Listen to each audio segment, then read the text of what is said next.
राजस्थान विधानसभा में आज सर्वश्रेष्ठ विधायकों का सम्मान समारोह रखा गया। इस मौके पर संसदीय लोकतंत्र के उन्नयन में राज्यपाल विधायकों की भूमिका विषय पर सेमिनार का आयोजन किया गया।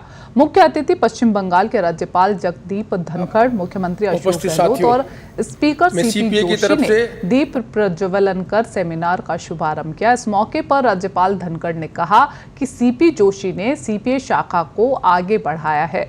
जोशी निष्पक्ष तरीके से सदन का संचालन करते हैं। लोकतंत्र में राज्यपाल और विधायकों की भूमिका का जिक्र करते हुए धनखड़ ने कहा कि आज जिस विषय पर चर्चा हो रही है वह बहुत महत्वपूर्ण है।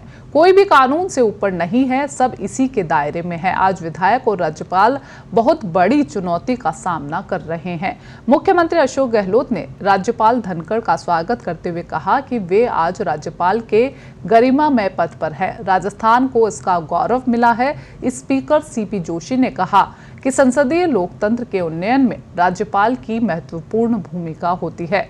राजस्थान के लिए गर्व की बात है कि यहाँ के नेता भी गवर्नर बने।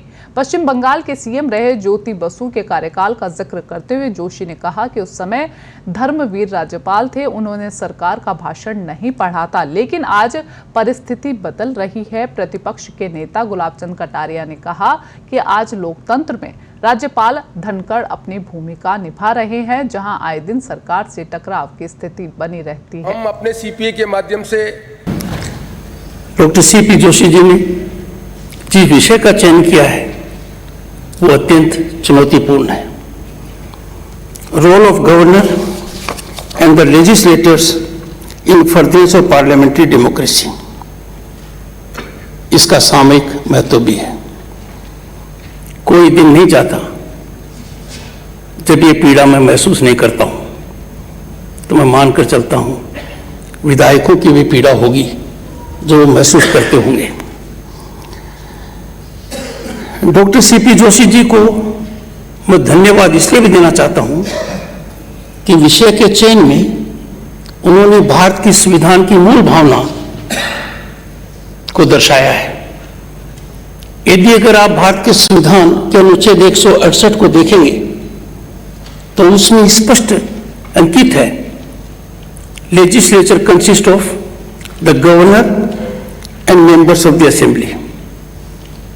ये संविधान में निश्चित रूप से अंकित है। डेमोक्रेटिक गवर्नेंस में राज्यपाल और विधायकों का क्लिष्ट कर्तव्य है। इन दोनों को एडमिनिस्ट्रेशन की अकाउंटेबिलिटी और उसमें ट्रांसपेरेंसी हो लागू करने का दायित्व है। उनके औजार और हथियार सीमित हैं। I will urge all of you to bear in mind, जो बहुत पहले लंबे समय से कहा गया है by Thomas Fuller, I quote, "Be you ever so high, the law is above you." भूमिका जो रखी गई संसदीय लोकतंत्र के उन्नयन में राज्यपाल विधायकों की भूमिका, मैं समझता हूँ इसमें तो हमारे राज्यपाल महोदय खुद ही जाता है, सीनियर एडवोकेट सुप्रीम कोर्ट के, संविधान के और कानून के मर्मज्ञ, और अब इस पद पर बैठे हुए हैं। जो पद जो है, अभी सीपी जोशी ठीक कह रहे थे, कई बार सरकारें जो है केंद्र में भी राज्य में एक पार्टी की होती है, काम आसान होता है। अलग अलग पार्टी की होती है, काम बड़ा मुश्किल होता है। राजस्थान का सौभाग्य रहा है कि यहाँ पर जो भी गवर्नर आए हैं, सरकारें किसी की रही हो, राज्य में या केंद्र में, पर जो सरकार के साथ में संबंधित थे राज्यपाल महोदयों के, मैं समझता हूं कि बाइन लाल बहुत अच्छे रहे हैं, कोई शिकायत नहीं। वेस्ट बंगाल की स्थिति कुछ थोड़ी दूसरी है, वो तो ये एक्सप्लेन कर सकते हैं। और मैं समझता हूं कि उसमें भी जो हालात हैं देश में, मैं इसलिए राज्यपाल की भूमिका पर चर्चा नहीं करना मेरा उचित रहेगा। मुख्यमंत्री क्योंकि मैं कोई बात ऐसे भूल गया तो वो नेशनल न्यूज बन जाएगी। अच्छा है कि वो हमारे मामले राज्यपाल भी छोड़ देते हैं कि क्या भूमिका होनी चाहिए। जहाँ तक विधायकगणों का सवाल है, मैं समझता हूँ कि राजस्थान में कुछ भी हो, पक्ष विपक्ष के आपस में संबंध भी अच्छे रहते हैं, व्यक्ति से भी और असेंबली के अंदर भी। ये हमारी महान परंपरा है। वहीं इसी कार्यक्रम में सीपी जोशी और गुलाबचंद कटारिया ने क्या कुछ कहा, देखते हैं।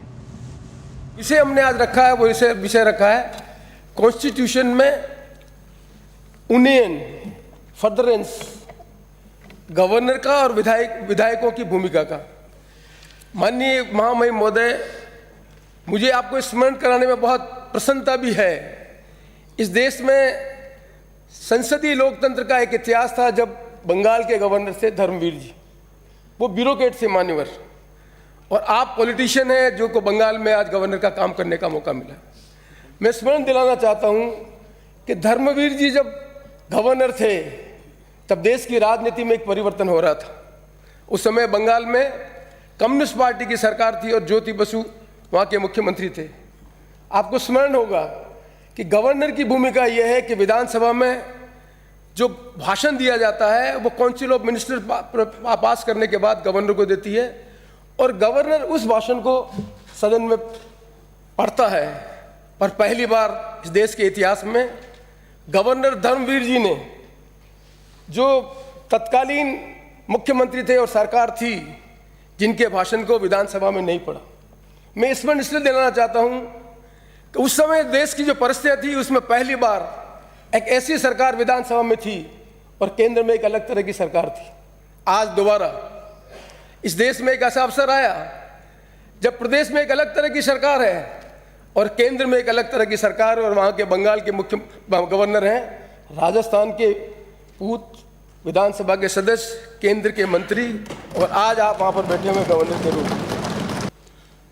मैं सोचता हूँ आज जिन सर्वश्रेष्ठ विधायकों का चयन हुआ है, मैं भी कई वर्षों से विधायक हूँ, लेकिन अब की बार सीपी जोशी जी ने जो चयन किया है वो उन विधायकों की क्वालिटी को ध्यान में रख करके वो किस प्रकार से अपना जीवन विधानसभा में जीते हैं।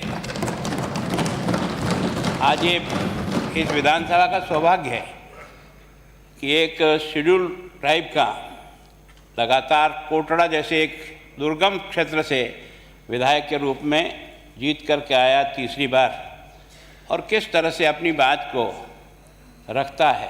बहुत अधिक पढ़ा लिखा नहीं है, लेकिन जिस विश्वास और आत्मविश्वास के साथ अपने विषय को, अपनी जनता की बात को रखता है, पूरा समय उपस्थित रहता है, हर कार्यक्रम में भाग लेता है, और उसकी ये जो विधानसभा में जो भूमिका है उसको ध्यान में रख कर के उसका चयन किया है, उसके लिए मैं उनको और विशेष करके अध्यक्ष जी को, यद्यपि उस कमेटी में हम भी हैं, पर ये जो मन था वो अध्यक्ष का ही था कि ऐसे लोगों का भी चयन होना चाहिए जो विधानसभा में एक अनुशासन तरीके से अपने विषय को भी रखे और विधानसभा में अपनी उपस्थिति को भी दर्ज करा करके सारे विधायकों को एक बात देने का प्रयास करें